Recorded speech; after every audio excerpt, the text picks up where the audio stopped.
আজকের আমি বানাতে চলেছি ফ্রাইড রাইস। আর এই ফ্রাইড রাইস কিন্তু খুব ঝরঝরে হবে, ভেজ ফ্রাইড রাইস। তো যে কেউ খেতেই পারে। এটা এতটা টেস্টি হয় না, আপনারা হয়তো দোকানে খেয়েছেন, কিন্তু এটা যদি আপনারা বানিয়ে খান তো দোকানে গিয়ে আর খেতে ইচ্ছা করবে না। এর টেস্টটা একটু অন্যরকম, একটু আমি কিছু মশলার একটু ডিফারেন্সভাবে এটা বানিয়েছি। তো আপনারা অবশ্যই এইভাবে কিন্তু বানাবেন, আর কেমন লাগে সেটাও আমাকে বলবেন।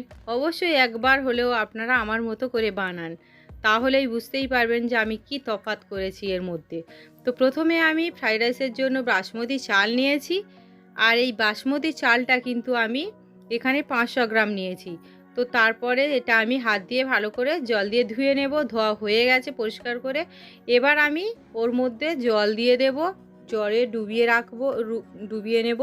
তো জল দিয়ে ভিজিয়ে রাখবো আমি আধ ঘন্টা থেকে 35 মিনিট মতো, মানে 30 মিনিট থেকে 35 মিনিট মতো। এবার আমি সবজি নিয়েছি, গাজর এরকম কিউব করে কেটে নিয়েছি, বিনস এইভাবে কেটে নিয়েছি জুলিয়েন্ট করে, আর ক্যাপসিকাম। এবার শুঁটি নিয়েছি, কাঁচা লঙ্কা আর পেঁয়াজ কুচি।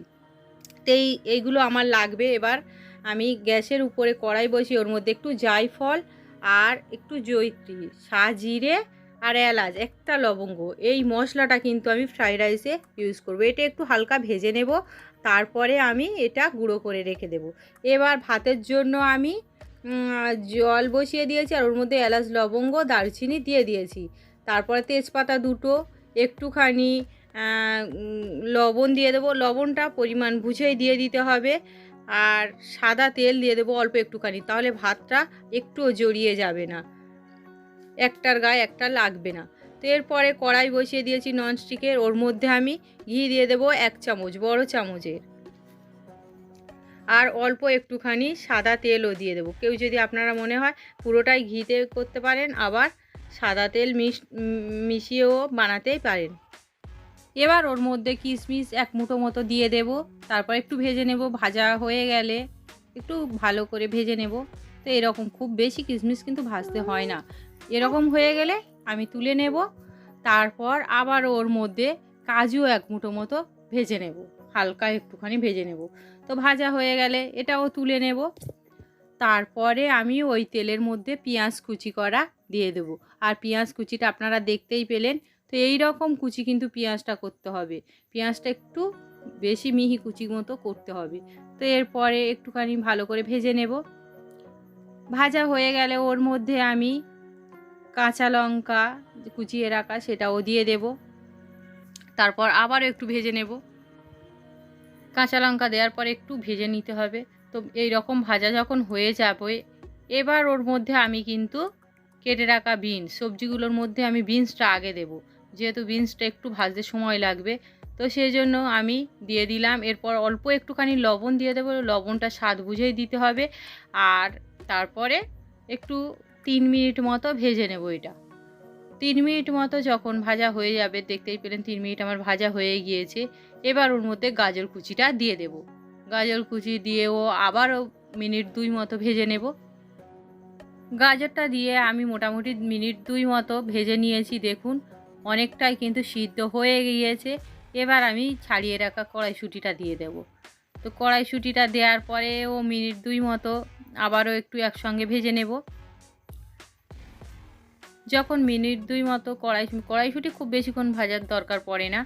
তো মিনিট 2 যখন ভাজা হয়ে যাবে, এদিকে ভাতের জন্য যে জলটা দিয়েছি ওটা ফুটে উঠেছে। ওর মধ্যে আমি চালটা দিয়ে দেব, ভিজিয়ে রাখা চালটা দেওয়ার পরে একটু একটা খুন্তির সাহায্যে ভালো করে মিশিয়ে দেব। দিয়ে ঢাকা বন্ধ করে আবার ফুটে আসার জন্য অপেক্ষা করব। এদিকে সবজিগুলো আমার ভাজা মোটামুটি কমপ্লিট। এবার আমি ক্যাপসিকাম কেটে রাখা দিয়ে দেব। তারপর আবারও 1 মিনিট মতো, ক্যাপসিকাম দেওয়ার পরে কিন্তু খুব বেশি ভাজা যাবে না, 1 মিনিট মতো একটু ভেজে নেব। তারপরে আমি এগুলো নামিয়ে নেব, একটা প্লেটে ঢেলে নেব। তো আমার 1 মিনিট হয়ে গিয়েছে। দেখুন আমি এবার এটা প্লেটে ঢেলে নেব। এরপর আমি চিনি দিয়ে দেবো 2 চামচ। ফ্রাইড রাইস কিন্তু একটু মিষ্টি মিষ্টি হয়, তো সবজির মধ্যে চিনি, একটু স্বাদ মতো লবণ দেব ব্যালেন্সটা ঠিক রাখার জন্য। আর যে মশলাটা আমি আগে থেকে ভেজে রেখেছিলাম, ভেজে গুঁড়ো করে রেখেছি, ওর মধ্যে থেকে আমি 2 চামচ দিয়ে দেব। তো তারপরে একটুখানি স্প্যাচুলার সাহায্যে ভালো করে সবগুলো আমি সব উপকরণ একসঙ্গে সবজি কাজু কিশমিশ সবগুলো একসঙ্গে ভালো করে মিশিয়ে নেব। মিশিয়ে নেওয়া হয়ে গেছে। এবার এটা আমি সাইডে সরিয়ে রাখবো। আর ভাতটা আমি দেখব। ভাতটা মোটামুটি আমার রেডি হয়ে গিয়েছে। এবার আমি এর ফেনটা বা মাঠটা ঝরিয়ে নেব। এবার রাইসটা ফ্রাই করার জন্য একটা ফ্রাই প্যান বসিয়ে দিয়েছি, আর ওর মধ্যে আমি 1 চামচ ঘিটা আমার যেহেতু বসা ঘি, গলা ঘি হলে 1 চামচ, বসা বলে আমি 1/2 চামচ দিয়েছি। তো ওর মধ্যে অল্প একটুখানি সাদা তেল দিয়ে দিলাম। তারপরে ভালো করে একটুখানি কড়ার গায়ে লাগিয়ে নিয়েছি। এবার ভাত দিয়ে দেব বা রাইসটা দিয়ে দেব। তারপরে একটু মিশিয়ে নেব। এবার আমি যে সবজিটা বা যে ভেজটা রেডি করে রেখেছি সেটা দিয়ে দেব কিছুটা। তারপরে ভালো করে রাইসের সঙ্গে মিশিয়ে নেব, নিয়ে একটু ভালো করে ফ্রাই করে নেব। তো দেখতেই পেলেন কতটা ভাতটা ঝরঝরে, একটুও কিন্তু ভেঙেও যায়নি। কতটা ঝরঝরে আর কতটা লম্বা লম্বা দেখতে হয়েছে আপনারা দেখেই বুঝতেই পারছেন। আমি এখানে কালো গোলমরিচ গুঁড়ো দেব না। আমি তার জন্য যে মশলাটা, যে সাদা গোলমরিচের মশলাটা রেডি করে ওখান থেকে 1 চামচ দিয়ে দিলাম। আর ভালো করে সেটা দেওয়ার পরে মিশিয়ে নেব। তো এই মশলাটা দিয়ে কিন্তু আমার ফ্রাইড রাইসটা আমি রেডি করে নেব। তো এইভাবে আপনারাও একবার এই মশলা বানিয়েই আপনারা ফ্রাইড রাইস বানিয়ে দেখবেন। টেস্ট সম্পূর্ণ আলাদা, মনে হবে রেস্টুরেন্টে কি ফ্রাইড রাইস, তার থেকেও টেস্ট বেশি। তো আপনারা অবশ্যই এইভাবে একবার বানাবেন। তো আমার মোটামুটি খুব সুন্দরভাবে ফ্রাই করা হয়ে গিয়েছে। এবার আমি এটা প্লেটে সার্ভ করে দেব।